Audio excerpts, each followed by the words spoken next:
Bienvenidos a este nuevo episodio de nuestro podcast. Si estás pensando en incursionar o desarrollarte en el sector inmobiliario, sea que estés pensando en tu primera inversión o que quieras crecer en el sector, este es tu episodio. Nuestro invitado de hoy tiene la experiencia y la autoridad para hablar sobre desarrollo inmobiliario.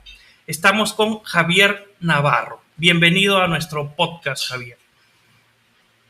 Bueno, Fernando, muchas gracias por la introducción y gracias por la entrevista también. La verdad que es un honor poderle hablar a la comunidad y poder aportar un poco de valor, que es lo que tú estás haciendo en este caso, a partir de mi experiencia. Sí, básicamente tengo 2 años desarrollando edificios inmobiliarios y una década más, o sea, en total 3 décadas metido en este rubro, en esta industria. Entonces, puedo hablar con cierta autoridad de cierto nicho de mercado, porque esto es muy amplio y hay varios nichos de mercado y hay varias posiciones que jugar.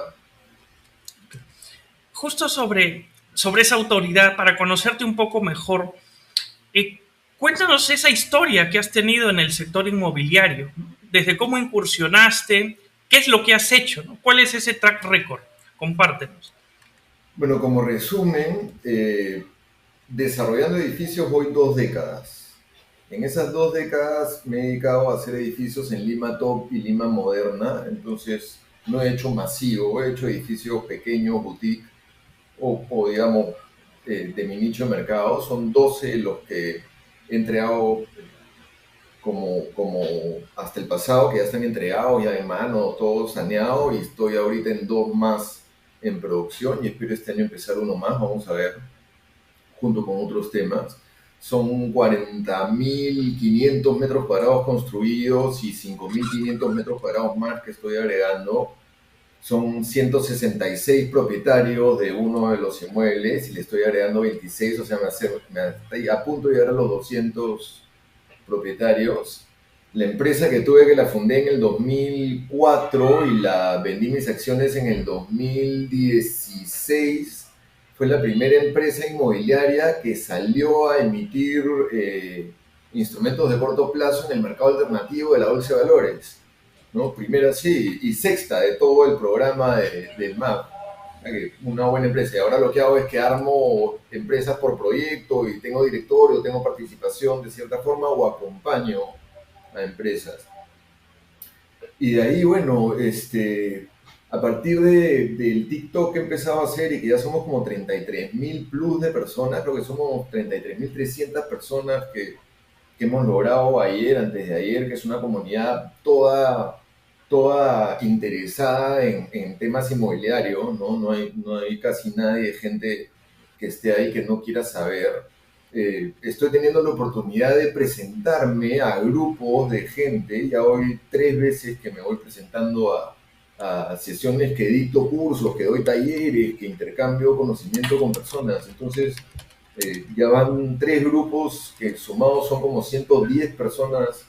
Me están invitando a un evento muy bonito en Arequipa en julio, que parece que es un evento regional, que va gente de todos lados a Arequipa, ¿no? Y o sea, están pasando cosas bastante bonitas y estoy teniendo oportunidad de compartir, así como contigo, que me estás convocando para este escenario y de transmitir más información, porque el problema del tema de desarrollo urbano es el desorden que hay. Hay demasiado desconocimiento, desorden, hay un poco de informalidad, ¿no? Y hay muchas trabas también que se dan para los desarrolladores.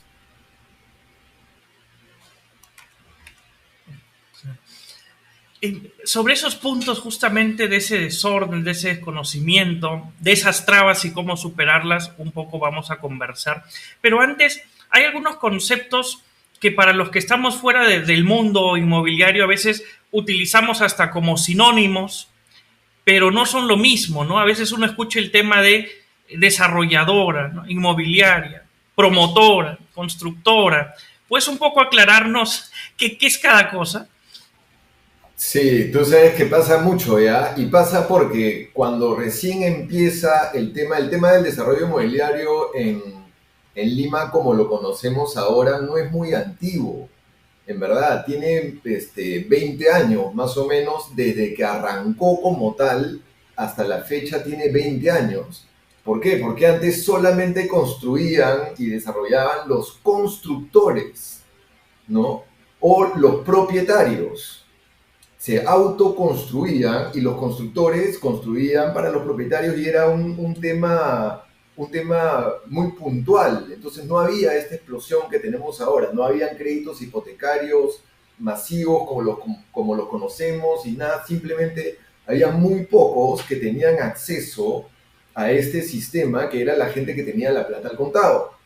Entonces, cuando arranca el tema inmobiliario, que básicamente arranca eh, me parece que las leyes son de Fujimori, que piensa habría que fecharlo, ya este tema de mi vivienda, pero a partir del 2002, 2003 ya empiezan a salir edificios que estaban usando temas mi vivienda y el banco también no se queda atrás y empieza a sacar temas de crédito hipotecario. Yo entro a negociar mi primer terreno 2004 y empiezo a construir, me parece que 2000, principios del 2006. O sea, más o menos año y medio me habrá tomado negociar y empezar la primera obra.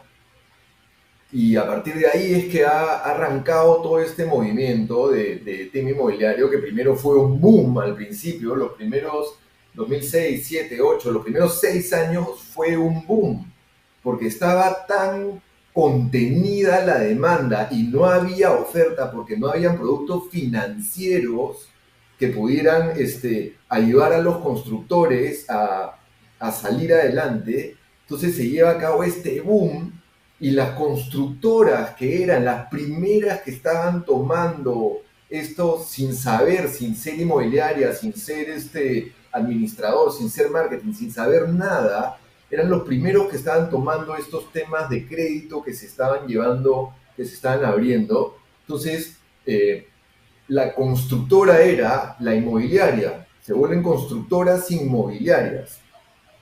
Pero conforme ha ido, y esto pasó, como te digo, en 6 años fuimos de 0 a 100, ¿no? Así en 4 segundos. Fue un pico. Al 2012 fue su último año y de ahí cayó.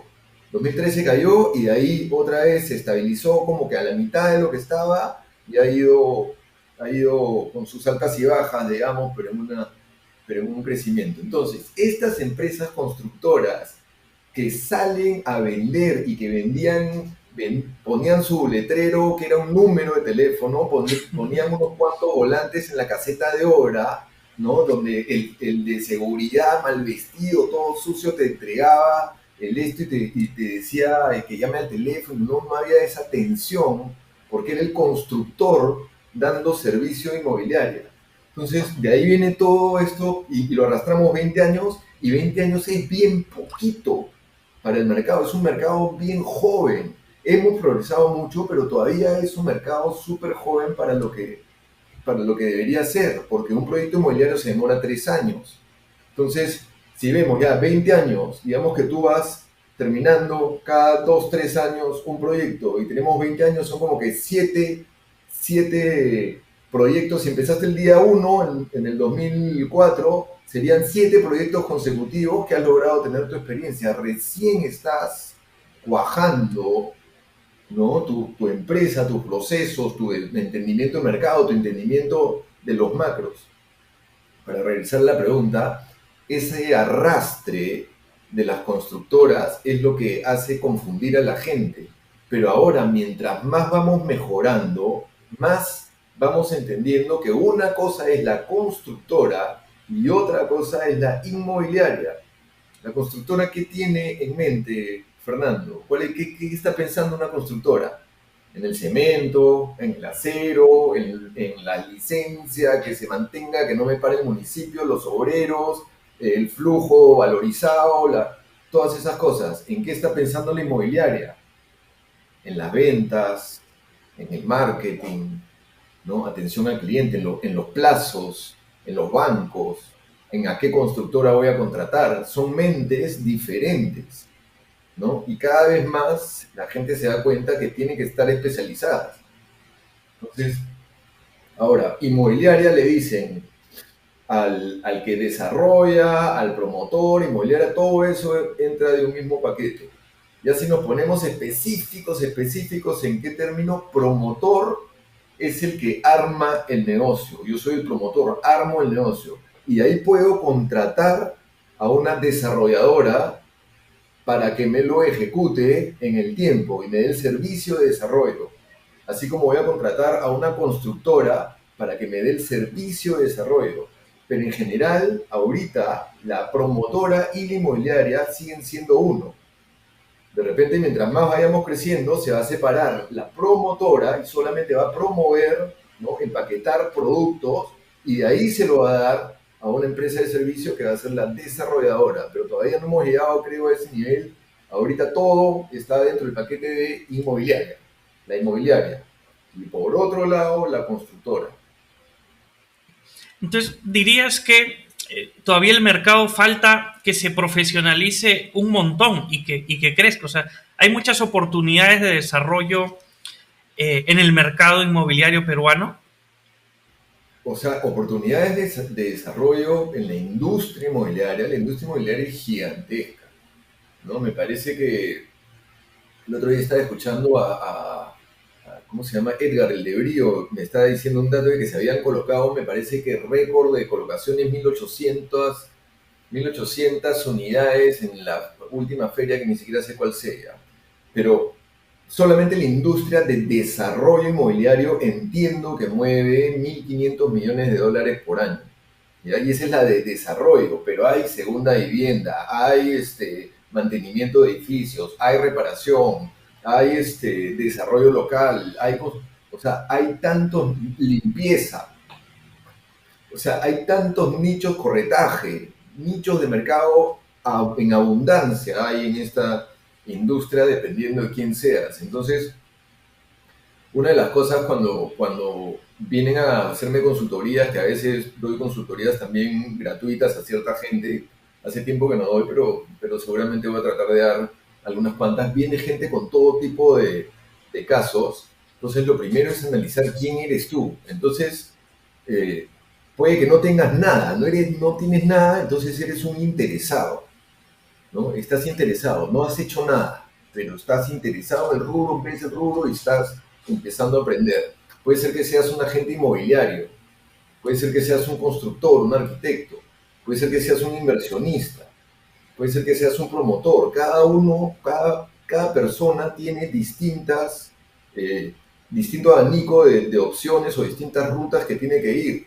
Y la otra también va a depender. ¿Tienes tiempo para esperar? ¿No vas a invertir a largo plazo? ¿Necesitas flujo ahorita? ¿Vas a invertir a corto plazo? ¿Necesitas capital? ¿Vas a comprar y vender?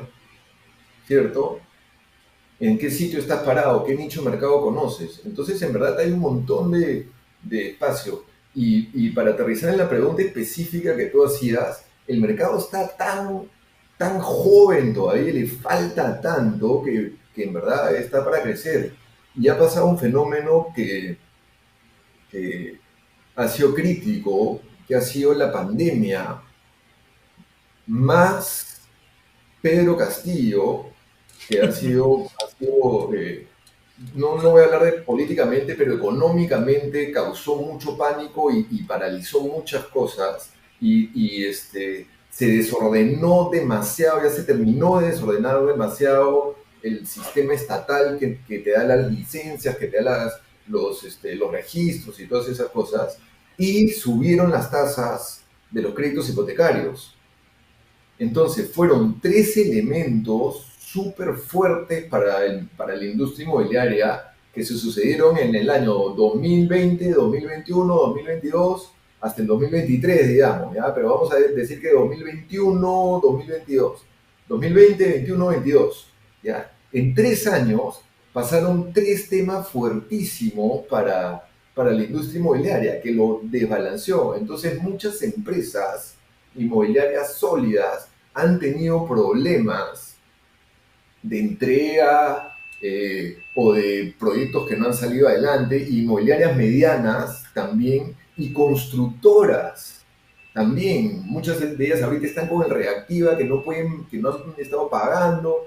Entonces el mercado eh, ha sufrido un desbalance, han habido empresas que han quebrado, que han dejado de actuar o han tenido que ceder, lo que sea que haya pasado, menguándolas, y están saliendo nuevos actores, jóvenes actores que están aprovechando la tecnología, porque ahora el buen uso de la tecnología te puede dar una posición que antes no tenías.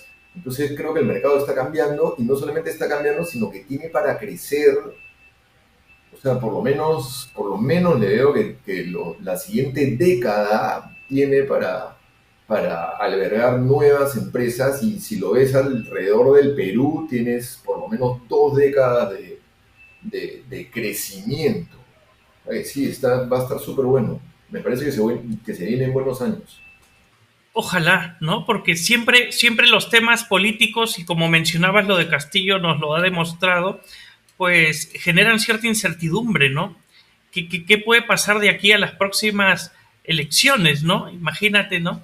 Sí, sí, por eso los ciclos, una parte de lo que yo trato de enseñar cuando te estamos metiendo a temas inmobiliarios como promotor, ¿no? Es porque desarrollador, lo que decíamos, ¿no? El desarrollador ya le dieron el proyecto y tiene que desarrollar, de principio a fin. Luego Trene tiene que concretarlo. Pero antes de empezar a desarrollar, está el promotor armando su proyecto y viendo y con la visión, evaluando el riesgo y las cosas y si vale o no vale. Entonces, los ciclos, los macrociclos, que yo no tengo tanta data, me gustaría tener, tengo desde el 2013, pero me gustaría tener desde el 2020 para ver cómo se mueve y lo contrapones con temas mundiales y locales, ¿no? Entonces ves, por ejemplo, la pandemia que pasó, ¿no? Y ves que hubo, por ejemplo, una bajada, pero inmediatamente los créditos hipotecarios llegaron a récords de bajos. Se veían créditos por 5 punto algo, por 6 punto algo, algo nunca antes visto. Entonces, mucha gente, eso contrarrestó la baja, digamos, ¿no? Que mucha gente compró aprovechando esos momentos. Entonces, eso fue una. Pero por otro lado, la obra se encareció muchísimo por los protocolos de COVID y el aforo. Entonces, la obra se empezó a hacer más cara, ¿no? Y le soltaron a muchas empresas el reactiva.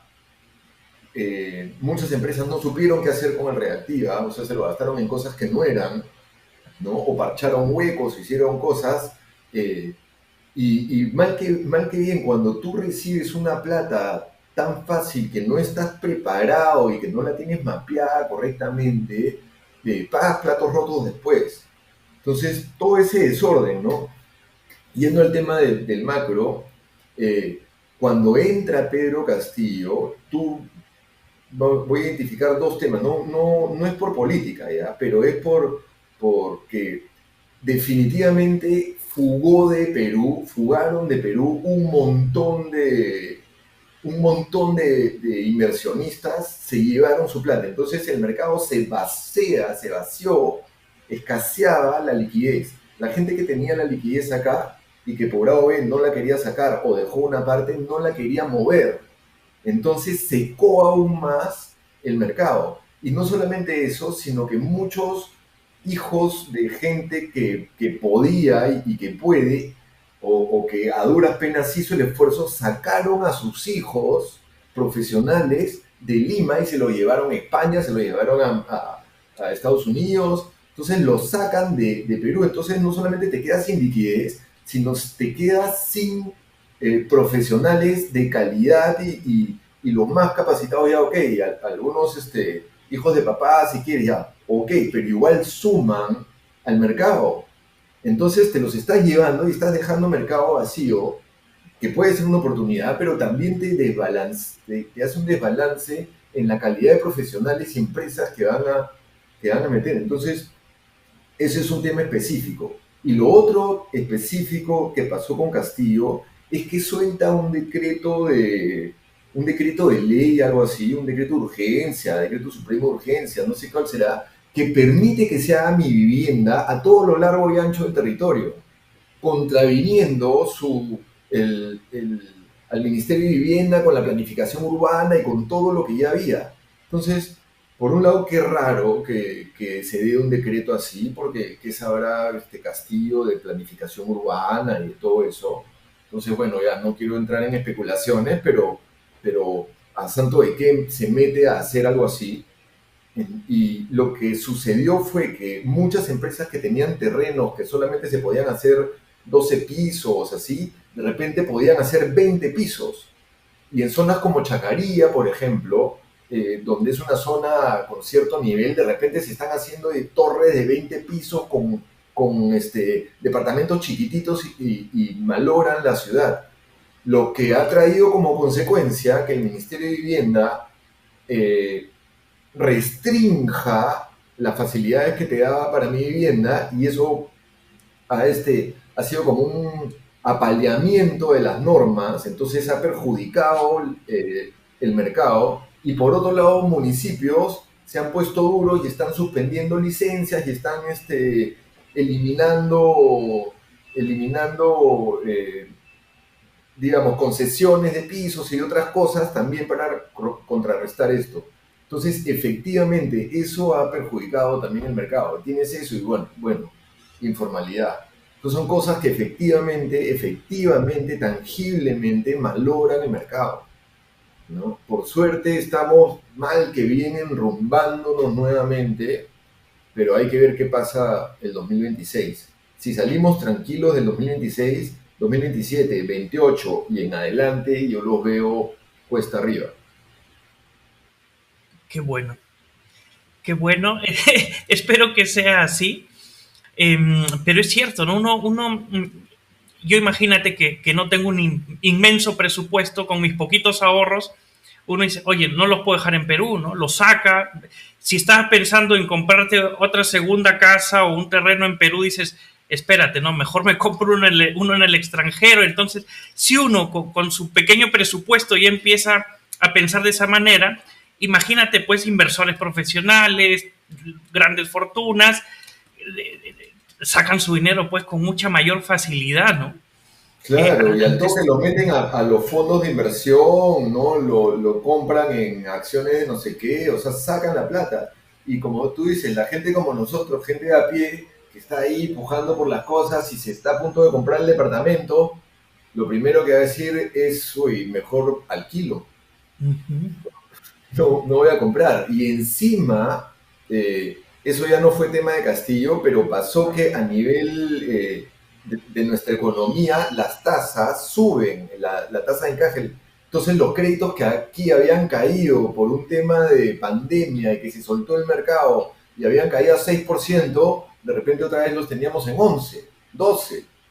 Entonces era como, oye, pero a mí me daban antes 7, ¿no? 7 y medio, y ahora me estás diciendo 11, 12, ¿no? ¿Cómo es esto? Pero eso ya era algo que venía a nivel mundial. Entonces no podías competir con eso y se trancan también todas las compras. Nadie quiere comprar con una tasa de 12. Parece mentira, pero hace diferencia. al final es una apuesta a largo plazo también, ¿no? Porque como tú dices, son cíclicos, ¿no?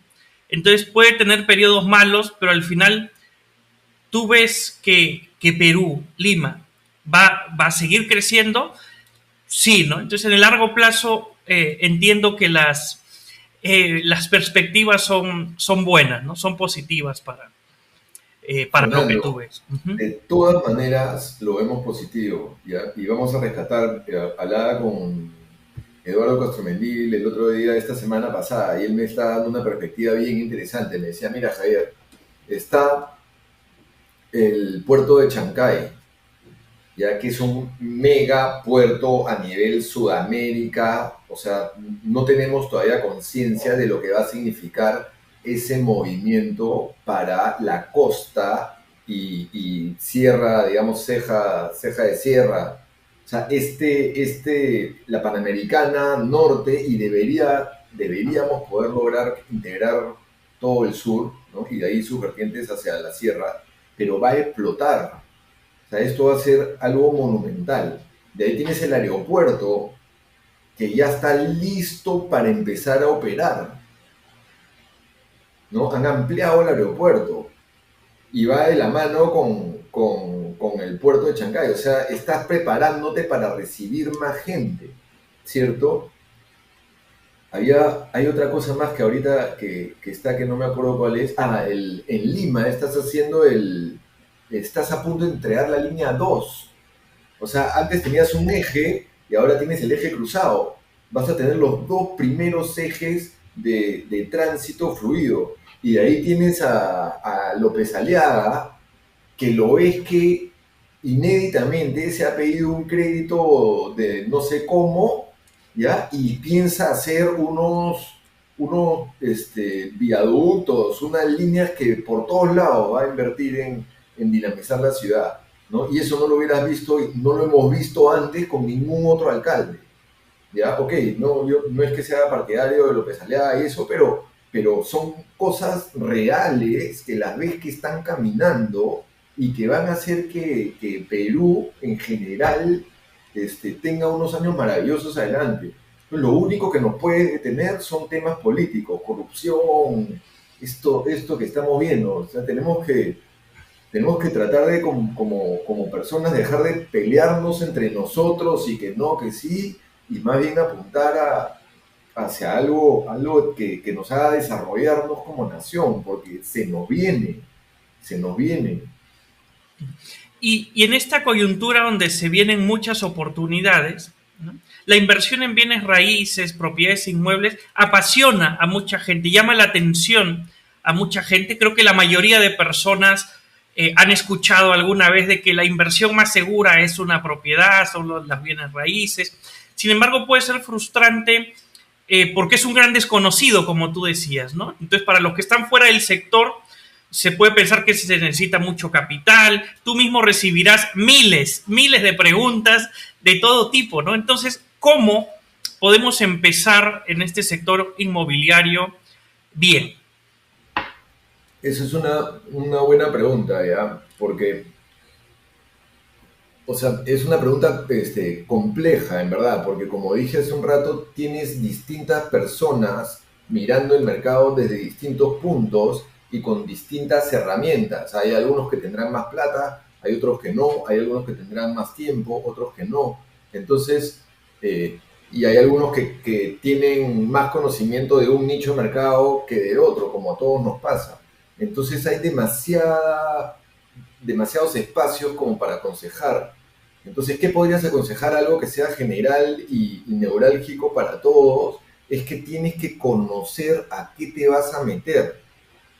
Entonces, si te quieres meter a comprar terrenos de desarrolladoras urbanas para que la plusvalía en el tiempo te suba, perfecto. Vamos a estudiar ese nicho de mercado, ¿no? Vamos a estudiar en cuánto tiempo se va a revalorizar la plata, cuánto tiempo va a ser lo que tienes que pagar el mantenimiento, ¿no?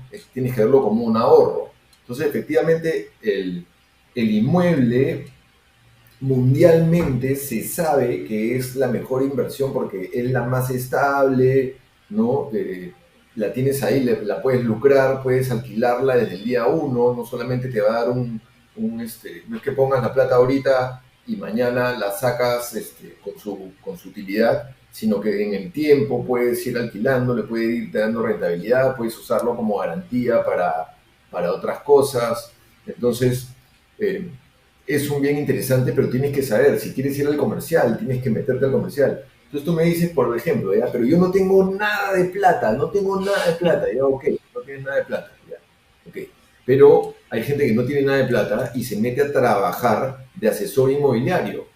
Entonces, vas conociendo el mercado y de paso aprovechas que estás conociendo el mercado y que vas encontrando oportunidades para conectar comprador y vendedor, o de repente trabajas para una empresa como un asociado, ¿no? Como un asesor, y te vas llenando y empapando hasta que llega tu oportunidad.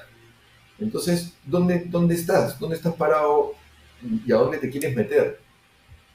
Entonces, por eso te digo, Fernando, cuando tengo estas consultas, lo primero es analizar quién eres tú, cuáles son las oportunidades, qué sabes del mercado que tienes a la mano. El otro día, uno de los casos, por ejemplo, fue con una persona que trabajaba en una notaría, un notario. Entonces me preguntaba que cómo es este mundo, qué él quiere aprender. Y yo le decía, pero tú notario, le digo, tú abogado, ¿no ves que pasan por el frente tuyo personas que vienen y dicen, oh, yo tengo posesión y cómo podría ser para sacar mi título, quiero mi título, tengo que vender la casa?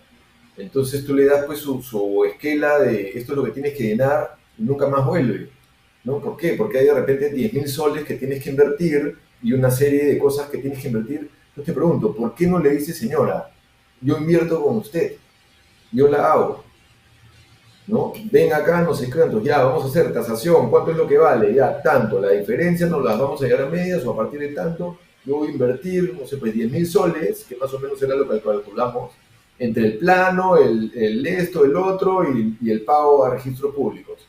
Y de ahí la vendemos y la utilidad nos vamos entre los dos.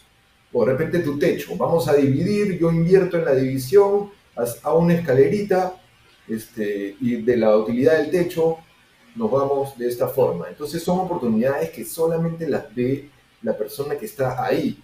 Para mí mi oportunidad es encontrar terrenos, ¿no? De gente que lo venga en aporte, ¿no? Que pueda de repente hacer canje por departamentos o que vengan inversionistas ya con un terreno y me digan esto es lo que queremos hacer. Esas son mis oportunidades, o un terreno a super precio. Esa es mi posición como promotor, pero cada uno tiene una posición que puede jugar.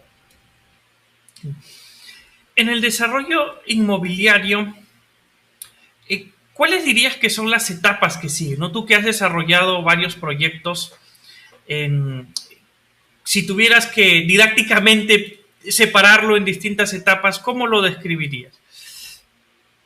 Mira,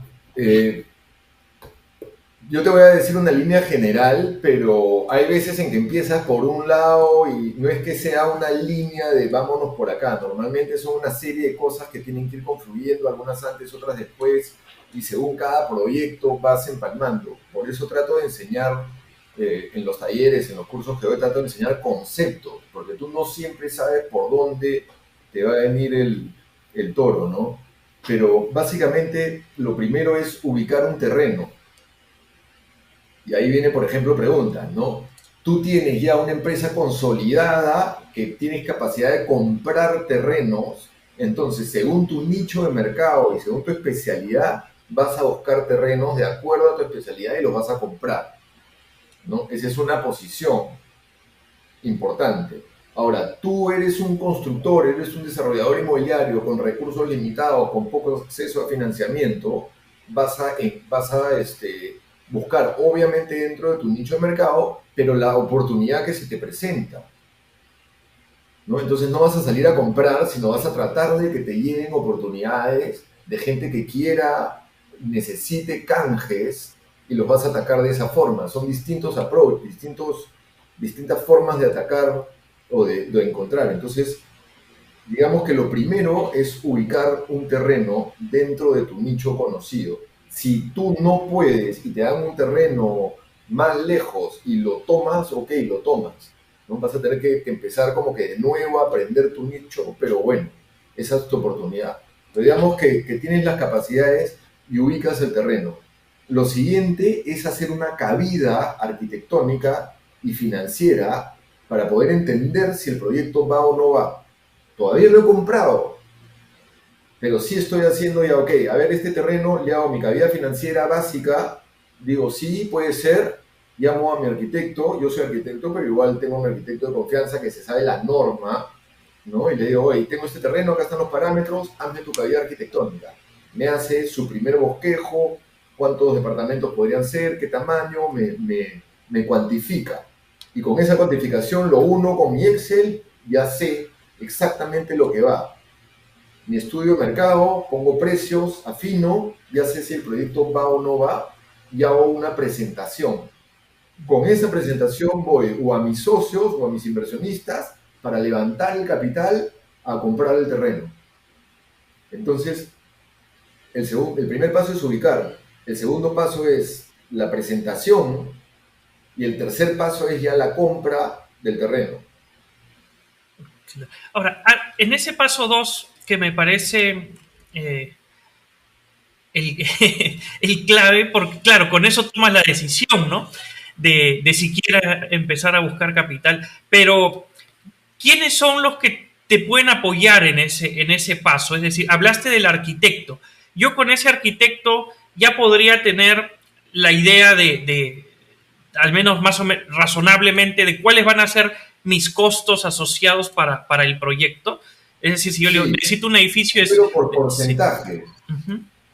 ¿No? Yo más o menos tengo una torta, ¿ya? Entonces en mi torta de todo el proyecto, incluyo ventas, digo, ya, de todo lo que se vende, tal porcentaje es para la venta, tal para la obra, tal para el terreno, tal para el diseño, más o menos, ¿no? Entonces ya tendría que tener por porcentajes, que obviamente tienen que irse ecualizando mientras vas profundizando en el proyecto, pero por porcentaje ya deberías saber cuánto es el precio de obra, que es el más importante, ya tanto. Y sobre el precio de obra, más o menos, mis indicadores se van moviendo. Entonces, a grosso modo, sí, sabes tu operación, porque si no sabes tu operación, no puedes dar el siguiente paso. ¿Y cómo la sabes? Por los ratios, por tu experiencia. No tienes igual, puedes contratar a alguien que te haga los números, pero a mí yo he contratado a gente que me hace los números tan diferentes a los que yo conozco y eso también es otro tema, vamos a hacer un paréntesis, ese es otro tema de la informalidad, que no hay como que una un real Excel donde tú puedas ver o tres ejemplos, ¿no? Está como que cada uno enseña, ¿no? Cada instituto, cada profesor enseña su propio Excel y da su propia cosa. Entonces es difícil hacer esa operación, ¿no? Yo la hago, si bien la mando a hacer, pero también la hago por mi cuenta y confío en la mía chiquitita, a veces más que en la que me manda el, el financiero. No confío, pero evalúo, ¿no? Las dos. Entonces, esa es parte clave, la parte terminar esta presentación. Y para ello, lo que he hecho es que tengo un arquitecto de confianza que sabe la norma y que me hace a partir del estudio de mercado que yo le estoy diciendo, porque el estudio de mercado lo tienes que hacer tú también, por más que te lo haga alguien, tú tienes que ir y mirar y tú vas a entender a través de toda la información que has levantado qué producto es el mejor y cómo acomodarlo. Entonces, con ese estudio de mercado, le dices al arquitecto y el arquitecto te hace el esquema inicial. Porque si no, solamente hacerlo en el Excel no se puede. No funciona. Eso es muy básico. En el Excel tú sabes si es que contratas o no al arquitecto para que te haga esta primera etapa. Si no, no, pues. Pero normalmente, y yo diría obligatoriamente, tienes que pasar a un pequeño esquema arquitectónico para que te digan si es que encaja y cómo encaja y si se ve y si te hace sentido. Y recién ahí terminas tu cabida financiera y armas la presentación para ir a buscar el financiamiento. Entonces, esa primera etapa es de tu bolsillo. En esa etapa que sale del bolsillo, me pareció escucharte que decías que aprox te gastas ahí unos 10.000 soles, ¿no? En el arquitecto y los cálculos y las Sí, personas por que te ahí ayudan. estábamos sacando cuentas, entre 10.000 soles, ¿no? La persona, o sea, sin contar estudio de mercado, ¿ya? Sin contar estudio de mercado, pero digamos, un abogado 2.000, una persona que te haga la caída financiera y eso, otros 2.000, ahí tienes 4. Un arquitecto que te cobre 3.000, ahí tienes 7. Y te quedan 3.000 para armar tu presentación, para más o menos. Entonces, entre 7 y 10.000, dependiendo, es lo que te podría costar armar una presentación suficientemente profesional como para ir a buscar. Mi primer socio, mi primer inversionista es el dueño del terreno. Le preparo esto y le digo, estos departamentos serían los tuyos. Ese es mi clave, digamos. A menos que esté comprando a oportunidad y le esté sacando la mugre al terreno porque hay oportunidad, entonces ese es otro tipo de negocio. Pero en el negocio inicial normal mío trato de aliarme con el dueño del terreno. Y ese es mi primer socio, mi primer inversionista. Entonces voy con esa presentación y trato de vender el proyecto. Si encaja, vamos para adelante. ¿Y a quién se lo vendes? ¿Dónde se vende? ¿Vas a un mercado donde hay O sea, inversionistas? esta ¿Dónde es primera el point? presentación, mi intención son dos cosas. No es venderle a terceros. Mi intención es asociarme con el dueño del terreno y darle un departamento o dos o tres o cuatro en canje. Entonces, no descapitalizarme al 100% en la compra de terreno, sino tratar de llegar a un 30, 40% de efectivo y el resto, o 100% si tengo la oportunidad. Entonces, ¿qué beneficio le va a dar al dueño del terreno tales departamentos a un precio, ¿no? con utilidad, ¿no? Entonces puede llegar a tener mucho más unidades inmobiliarias que no pagan alcabale, que no pagan impuestos a la renta y esas cosas que igual te van menguando, que si te dieran la plata y salieras afuera a comprar departamentos, no tendrías esta oportunidad, digamos, de sacar más de tu operación.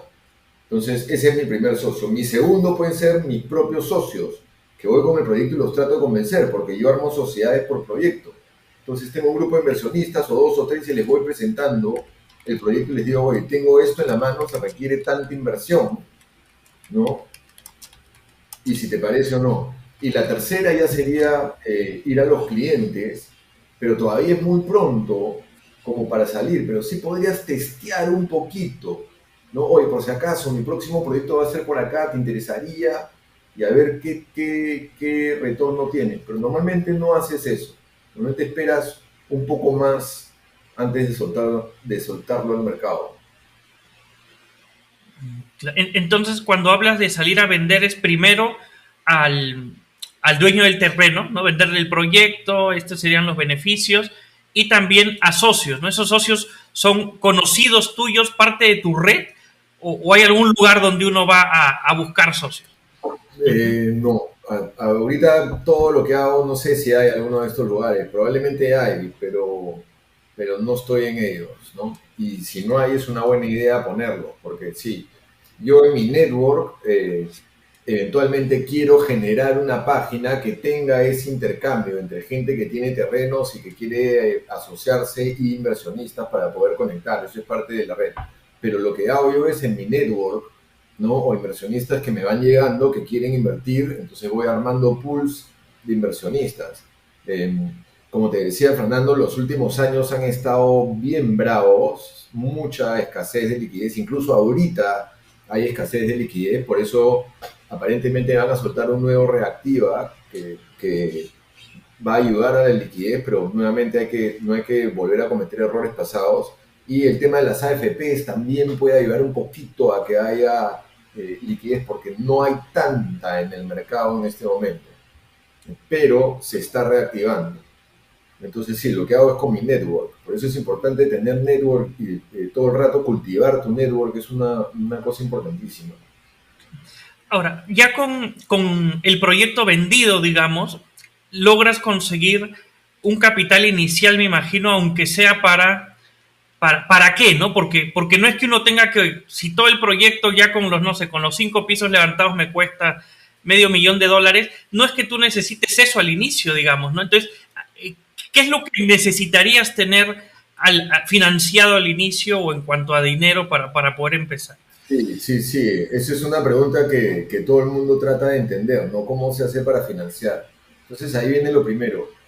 Si estás trabajando con banco, que es tu objetivo, tener un banco aliado, y sí puedes hacerlo, el banco va a poner relativamente un tercio de toda la inversión, ¿ya? De todo lo que tengas que invertir, un tercio lo va a poner el banco, un tercio lo tienes que sacar de las preventas, por eso son importantes las preventas, y un tercio tiene que venir de tu bolsillo. ¿Ya? Ahora, ese tercio que tiene que venir de tu bolsillo es el más complicado, ¿ya? Suponiendo que el terreno, que un tercio es 33%, ¿ya? Y el terreno más o menos te costó 25%, ¿ya? Significa que te queda 8% para invertir, ¿ya?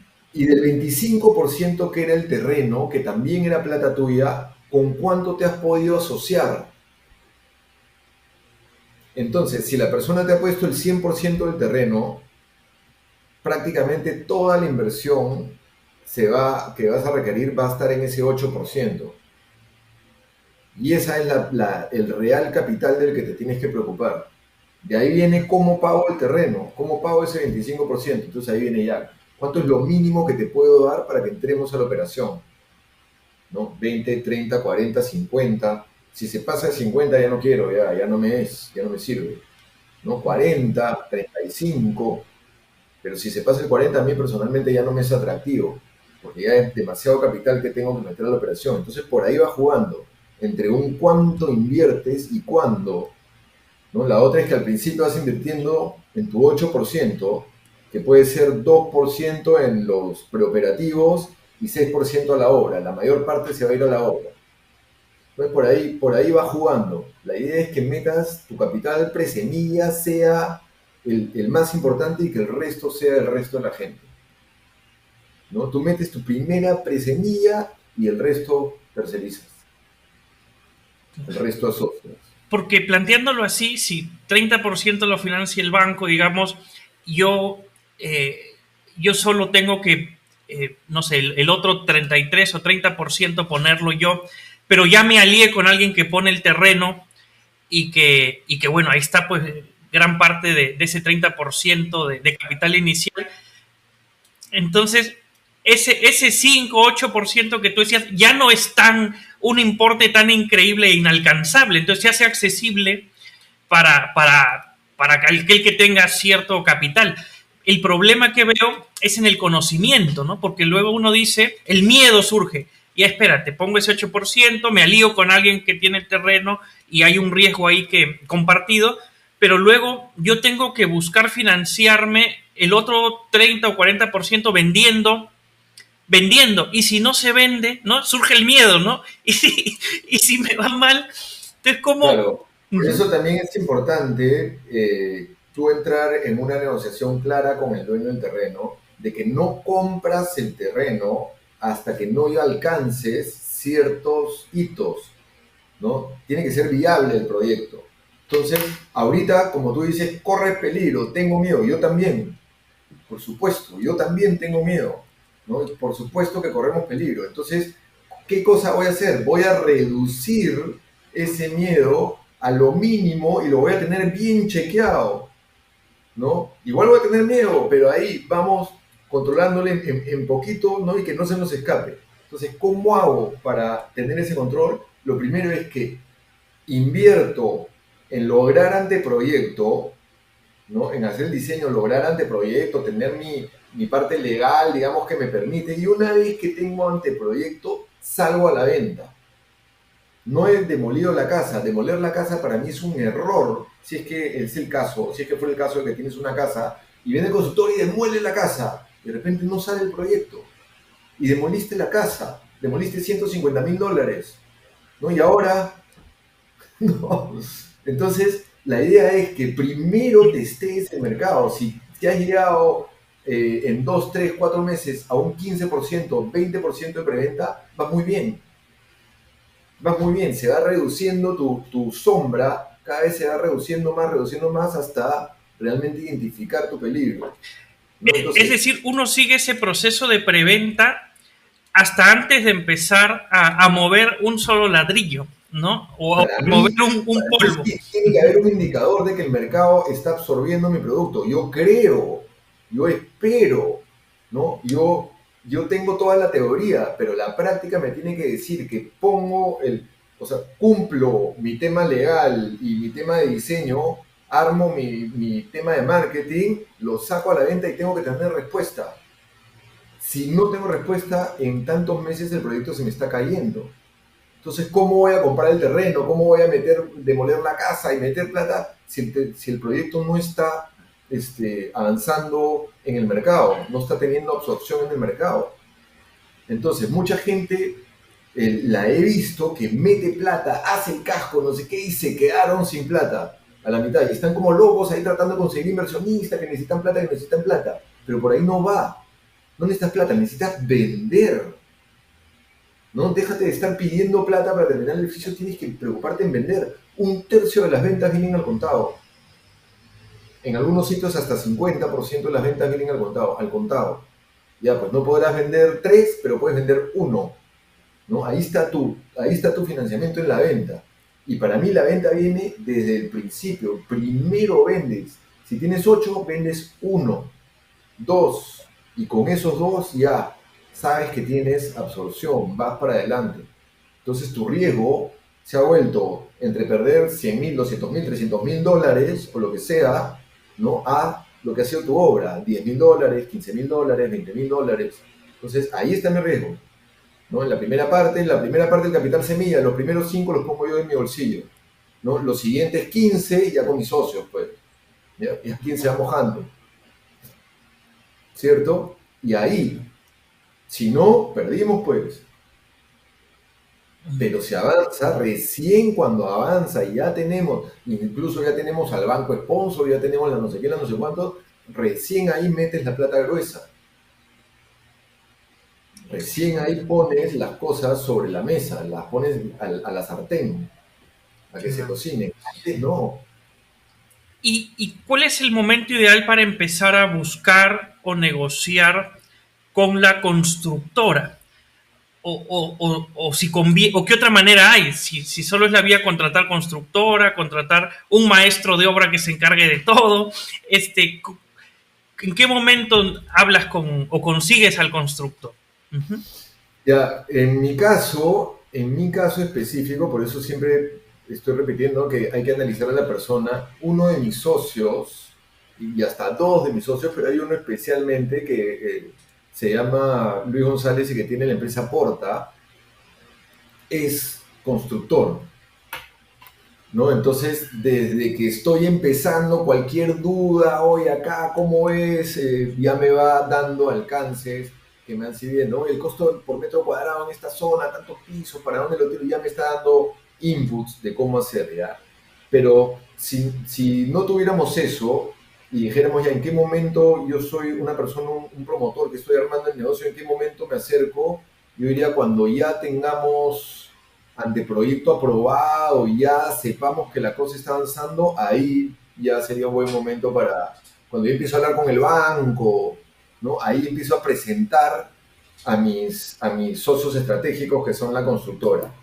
Pero ya de ahí hay todo un tema de construcción que lo vemos en los talleres, ¿no? Y en las reuniones, en las sesiones que tengo así como contigo, que es, por ejemplo, ya el otro día estaba con yo de que tenía un tema ahí que se estaba asociando con un constructor, ¿ya? Pero sentía que estaba perdiendo poder en el tema de la construcción. Yo le decía, tienes que sacar la parte de cuantificar, ubicar, metrar, ¿no? Afuera, tener todo tu metrado, cuántos kilos de acero van a entrar, cuántas toneladas de concreto, cuántos ladrillos, todo tiene que estar cuantificadito y con eso vas a cotizar con otros 3 proveedores, siendo tu socio el cuarto.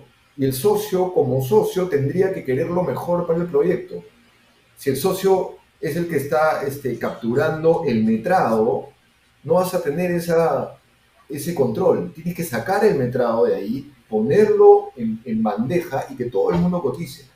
Entonces, esa por ejemplo es la primera parte. ¿Cuándo lo llamas para regresar a tu pregunta? Cuando ya tengas un proyecto relativamente cuajado.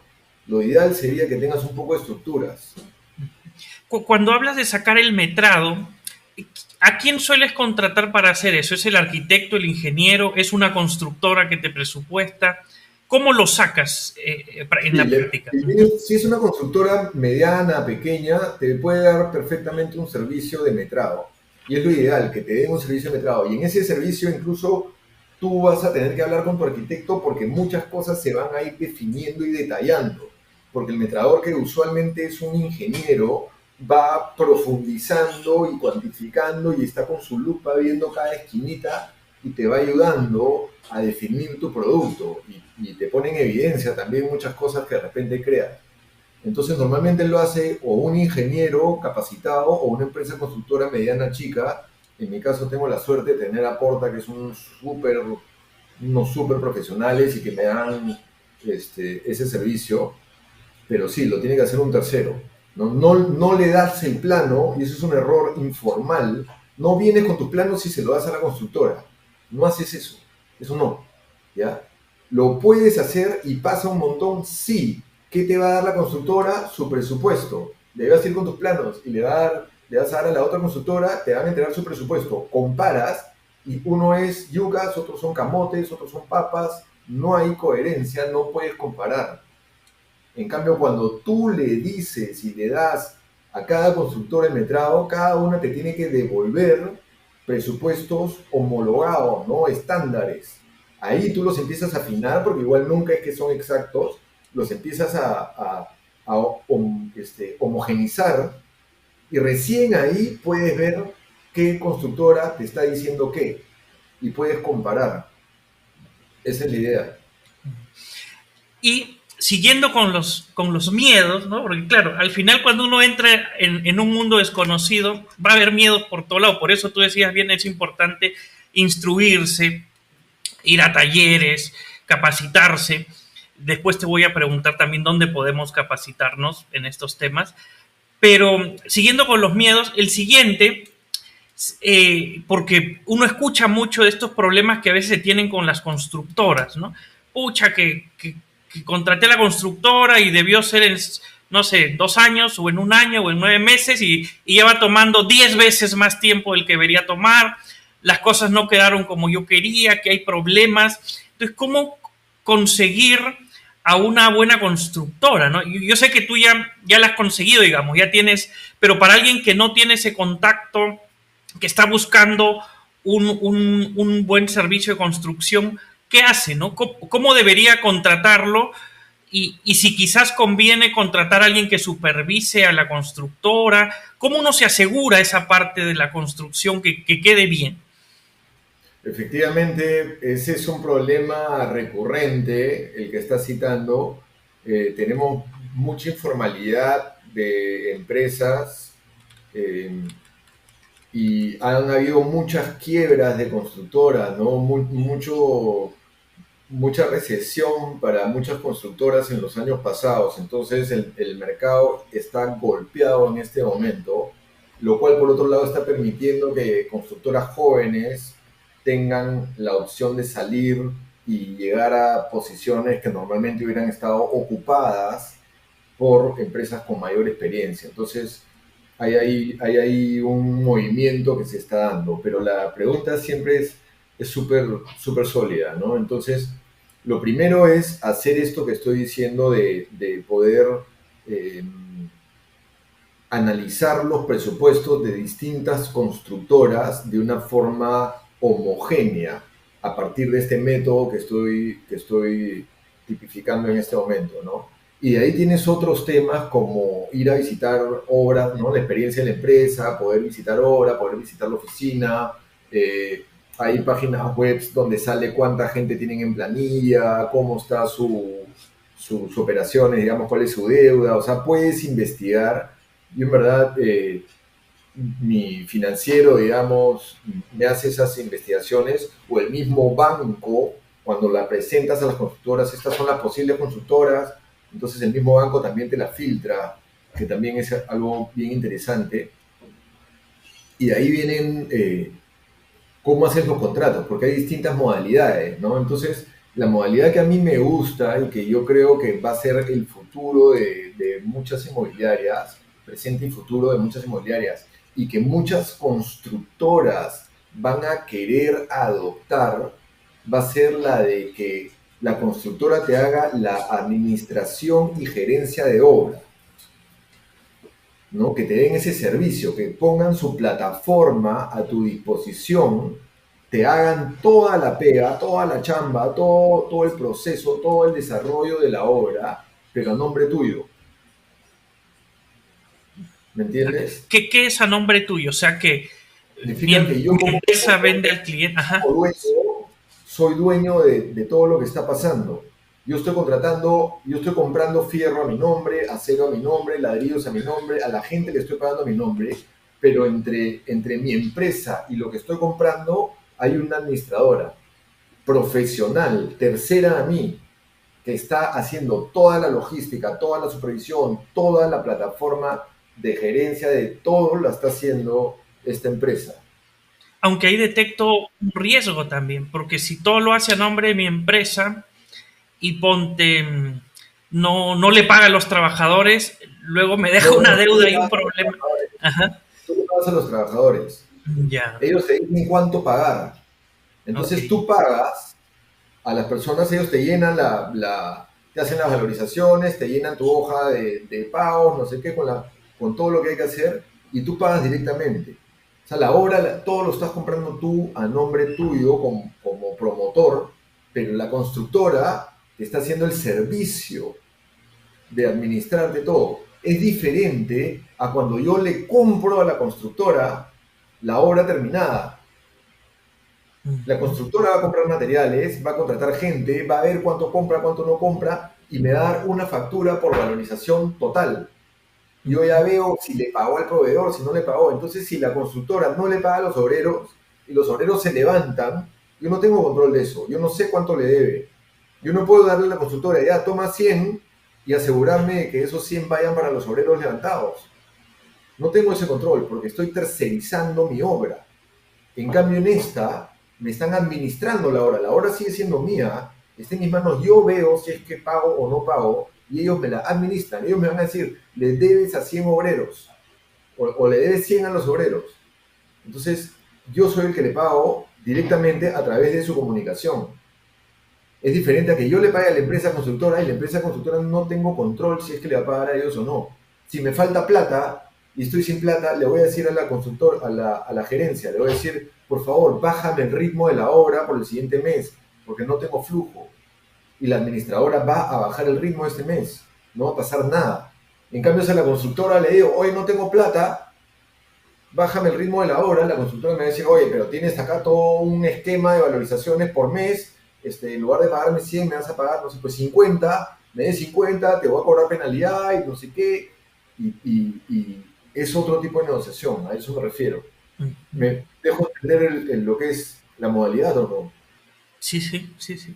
Está claro. Igual, como en todo, nunca deja de haber riesgos, pero al final son menos y más controlados, entiendo, si lo haces de esa manera, ¿no? Ujú. Claro, en la tradicional yo dependo de la constructora. Incluso le voy a dar un adelanto. De repente le voy a pedir una carta de garantía, pero igual le estoy dando adelanto. ¿Para qué va a ser? Supuestamente ese adelanto es para la obra, pero normalmente las constructoras, porque yo he tenido, las usan para parchar sus huecos, ¿no?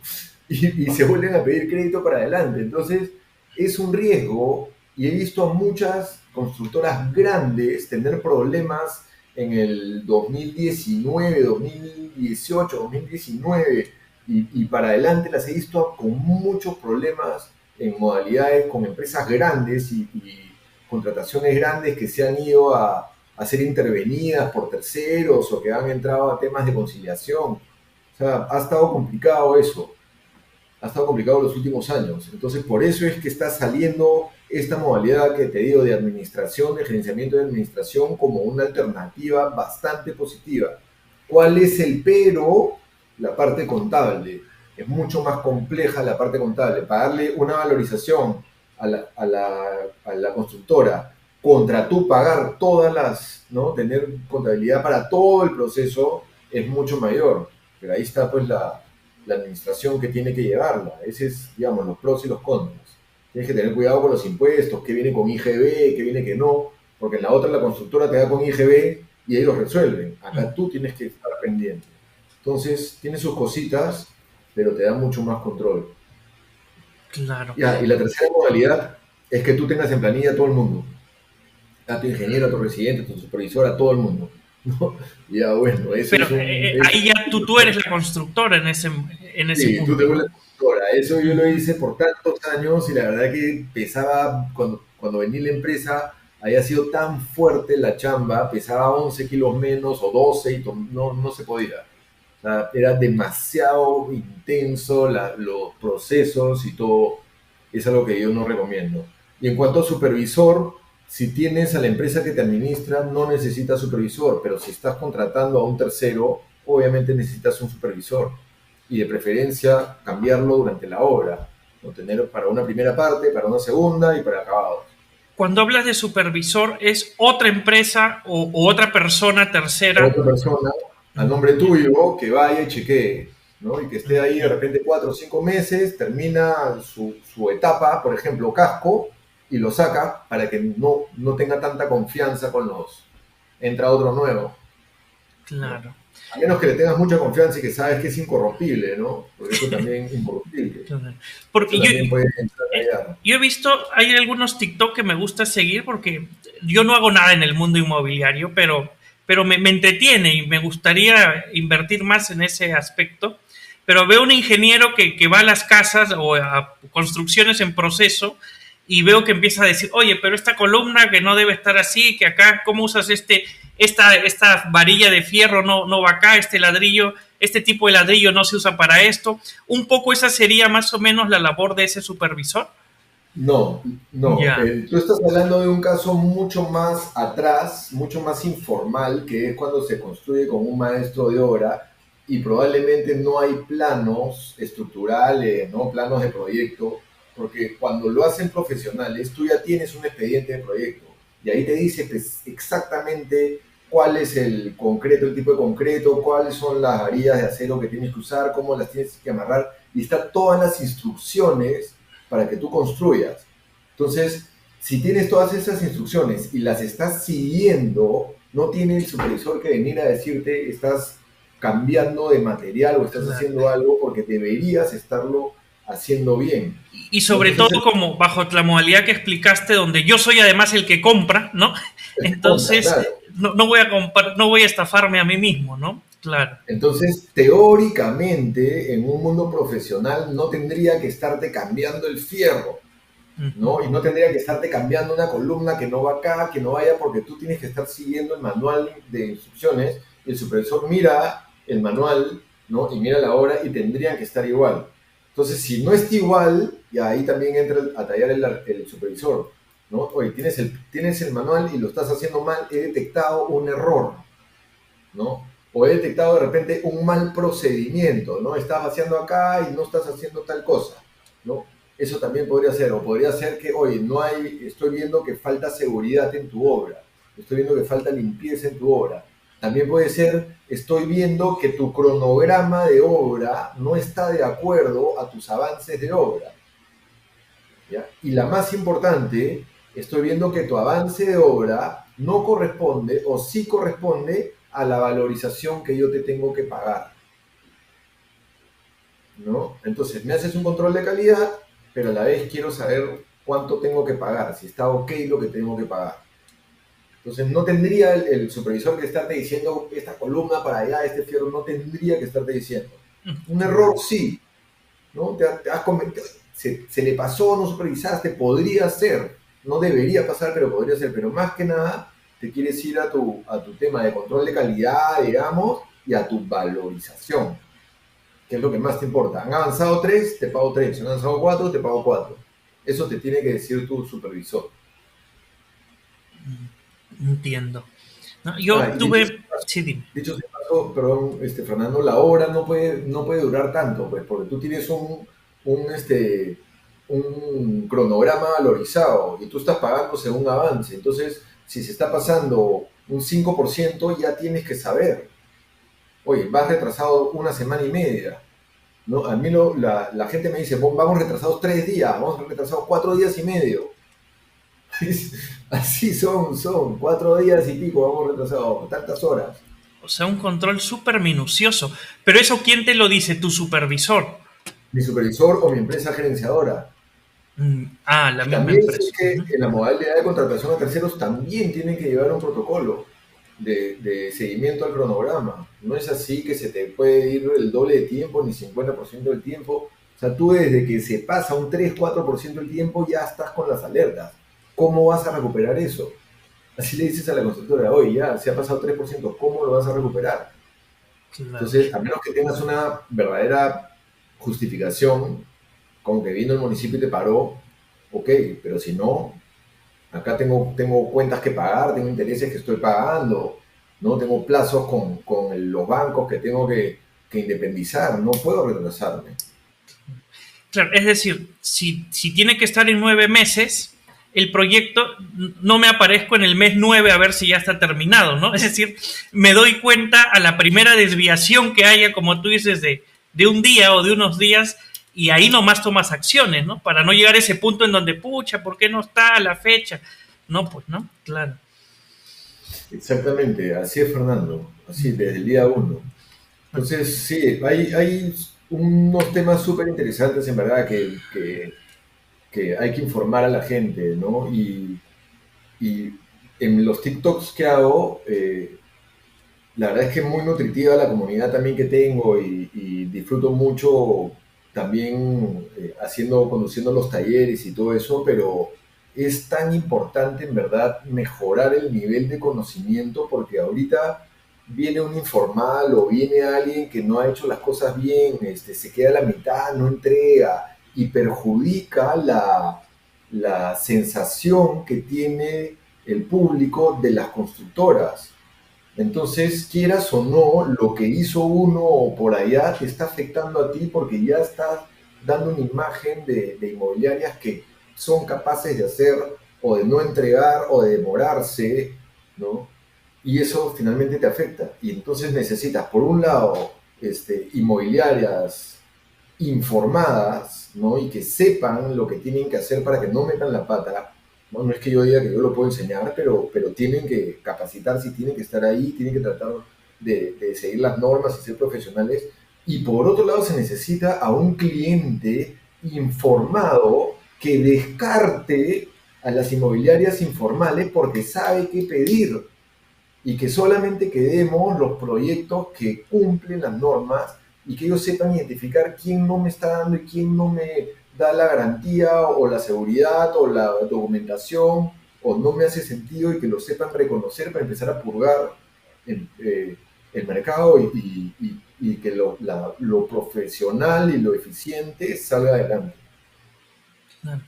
Hace unos años yo construí mi casa a lo informal, ¿no? Y tuve muchos problemas, ¿no? De ahí creo tantos temores, tantos miedos. O sea, al final contraté un maestro que siguió los planos, digamos, el arquitecto, y terminó el trabajo en un plazo razonable, pero al cabo de unos años, pues, no sé, de mi edificio que tiene que soportar 6 pisos, 6 departamentos, el, los tubos para que pasen los cables de internet no estaban acordes, pues no entraban los cables necesarios para todos los pisos, cuando tuvimos que cambiar el agua o las tuberías para poner gas que queríamos que llegue a todas las llaves de los caños, nos dimos cuenta de muchos errores en las tuberías. Entonces, si hubiera sabido muchas de las cosas que uno debe saber, si me hubiera capacitado, me hubiera hecho mucho mejor, ¿no? Y sobre todo ahora que quiero seguir construyendo en otros terrenos que tengo, este conocimiento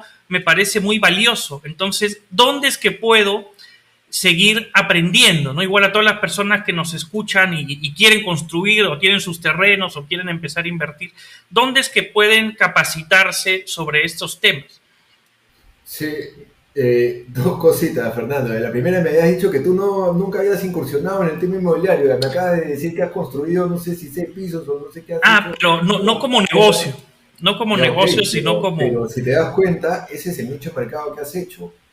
Te has autoconstruido y has Eso, insertado un inmueble al mercado, porque lo has seguramente independizado, lo has inscrito, o sea, has hecho un desarrollo inmobiliario a escala, pero lo has hecho, ahí estás. Y tienes una experiencia que contar, y si nos pusieran, si yo te empezara a entrevistar, oye Fernando, ¿cómo te fue con esto y cómo te fue con el otro? Tendríamos también para conversar una hora de todas tus anécdotas de qué fue lo que pasó. de Entonces, puras cosas que hice mal, seguramente, claro, pero... de cosas que hiciste mal, de cosas que hiciste bien, de suerte que hubo, que miraste esto, que al último lado cambiaste, o sea, hay tantas historias que pasan, ¿no? Entonces, no se supone que tú tienes que saberlo, pero se supone que tienes que por lo menos saber a quién dónde puedes acudir, ¿no? Y cómo te puedes llenar de profesionales que te ayuden. Entonces, obviamente, en el tema inmobiliario, la parte total de diseño de todos los gastos no, está como en el 2.5%. Entonces, de todo lo que inviertes, 2.5% es toda la parte de diseño. ¿Ya? De esa parte de diseño, arquitectura debe ser el 1%, 0.8% arquitectura. ¿Ya? Entonces, si tú no estás dispuesto a invertir 0,8% o 1% de todos tus gastos, de todos los gastos, en hacer una buena planificación y tener un buen proyecto que te ayude, ¿no? Y de ahí se van a desprender de repente otro punto, entender todas las especialidades eléctricas, estructura, todo, todo, todo, y no vas a invertir en eso, te aseguro que te vas a gastar 5%, 6% en errores, en cosas que hiciste mal, o 10%. Entonces, ese 2% chiquito que inviertes al principio te lo ahorras con creces en la obra, en la postventa, en las previsiones para el futuro y todo lo que estás diciendo en ese caso. No sé cuándo habrás construido, porque sí han venido cambiando algunas cosas, pero no te tendría que haber pasado, porque tendría que haber estado previsto con los buenos profesionales, ¿no? Entonces, ¿dónde aprender? La verdad que no te puedo decir porque yo no estoy en el mundo, recién a través del trabajo que estoy haciendo de aportar valor en TikTok es que me están convocando y estoy aprendiendo de este mundo, pero normalmente mi vida pasada ha sido promover y desarrollar. Entonces no te puedo decir dónde aprender, ¿ya? Y las cosas que yo he aprendido no tienen que ver con mi profesión, porque mi profesión ya me la supe por experiencia, digamos, sino tienen que ver con lenguaje corporal, con filosofía y ese tipo de cosas que en verdad son temas personales. Entonces, sí, por ejemplo, en el nicho de mercado de remates judiciales y eso, he visto a dos personas que me gustan, que son Jorge Gil, no lo he estudiado, pero me gustó su taller, me parece que su hijo ahora lo está llevando. Me gustó Olmer Pichigua también. ¿Ya? Y hay un pata Kevin también que me ha gustado, ¿no? Pero digamos que los primeros dos me han gustado más. En el tema de ventas, por ejemplo, de capacitación a ventas a tus vendedores, está Sandro Meléndez, que también me parece un capazo. En el tema de habilitaciones urbanas y esto está Juan Maíño, que también me ha gustado Juan Maíño. Juan Maíño es mi pata y ha trabajado conmigo años, entonces, y él es un poco uno de los que me ha estado motivando para que salga a dar la cara y aportar valor, me dice, y la verdad que con justa razón, porque está teniendo muy buenos resultados a nivel de comunidad. Y ahí me imagino que carreras pues de desarrollo, que no sé, pues institutos, universidades, CESAM, ¿ya? Y no quiero promocionarme a mí mismo, pero también estoy empezando a hacer esto y empezando a capacitar desde mi punto de vista, ¿no? Desde mi punto de vista de gerente, de promotor, y eso es lo que trato de transmitir en mis capacitaciones. Pero tienes que ir con el que resuenes, el que coordine contigo, esa es la idea. Y esto que estás empezando a hacer, ¿qué son? ¿Son talleres? ¿Son cursos? ¿Cómo se Sí, dictan? Ujú. estoy ahorita con mi equipo, porque ¿qué es lo que pasó? Que empecé a hacer TikToks y empecé a recibir gente, ¿ya? Pero al toque, ni bien había pasado mes y medio, y era tanta gente que no podía recibirla. Entonces hemos empezado a armar paquetes. Parte de la gente que recibí es el Instituto Especializado en Contrataciones, que me invitó a hacer un curso y a ponerlo en su plataforma. Entonces, a fin de este mes voy a dictar el segundo curso, que es un curso integral, digamos, que tengo, que son los 7 principios que uso en el desarrollo inmobiliario, y te explico punto por punto lo que te decía, como para que puedas tener conocimientos y ir armando tu, tu proyecto desde estos 7 conceptos a nivel director, a nivel gerente, ¿no? De ahí he hecho dos presenciales que han estado muy buenos, uno para un equipo de ventas, para una empresa que son corredores, entonces cómo veo yo la venta de bien futuro, ha estado súper bacán esa. Y ahí hice con Juan Maíño, él hizo de habilitaciones urbanas y yo hice de multifamiliares, que también fue un full day acá en Lima que estuvo muy bueno. En Arequipa tengo en julio, hay un evento en Arequipa de una comunidad, no sé si te he comentado, muy bonita que se está armando también. Ahí vamos a ver. Entonces, nada, eso, vamos a ver cómo sigue la cosa, porque igual o sea, hay que no solamente extender el conocimiento, sino empaquetarlo de forma que a ti te sea de productivo, ¿no? ¿Cómo hago para que esto en el momento que la estoy dando, que es 2 horas, 3 horas, 9 horas, lo que sea que dure el taller, eh, a ti te sea positivo y que lo puedas usar? Entonces también es una chamba. Hay que ir viendo cómo hacerlo, ¿no? Y aprendiendo a quién le estás hablando. Pero en todo caso, este, básicamente eso es, ¿no? A final de mes a uno, ahí los que se puedan meter al enlace de mi perfil, en el enlace de mi perfil de TikTok hay un grupo de WhatsApp, cada vez a la secretaria, no sé exactamente ahorita quién está, pero de ahí te guían a las opciones. Y los otros que he nombrado, ¿no? Olmer Pichigua para remates y esas cosas, Jorge Gil también para ventas, Sandro Meléndez, que me ha parecido un capazo también, y bueno, mi amigo Juan Mariño, que también es otro capazo. Esos son los que puedo recomendar de lo que veo. Hemos llegado a nuestro límite de tiempo. Gracias por tu tiempo, por contarnos tan abiertamente toda esa experiencia. Yo he aprendido un montón. eh, Me ha recalcado todo lo que he hecho mal cuando he intentado construir por mi cuenta.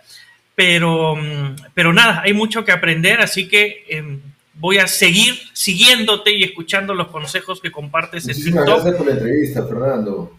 Uh-huh. De verdad he disfrutado también. Yo disfruto conversando con gente que me hace buenas preguntas como tú, ¿no? Y que van este, preguntando de cierta forma que le aportes valor a la gente que te escucha. Entonces, hay entrevistas que como que no llegas y uno tiene que sacarle, pero hay preguntas como las tuyas que inmediatamente te ponen en jaque, que te dicen y que te están guiando para que la respuesta aporte a la gente que te escucha. Entonces, felicitaciones, eres un buen entrevistador, eso habla bien de ti y te felicito por el trabajo que estás haciendo y cómo estás aportando. Gracias por tus palabras. Gracias. Entonces, nos despedimos. Gracias, Fernando. Hemos estado con Javier Navarro. Recuerden que todos los sábados tenemos un episodio de nuestro podcast y seguido una sesión de consultoría en vivo y en directo. Un abrazo a toda la comunidad. Hasta el próximo sábado. Gracias, Javier.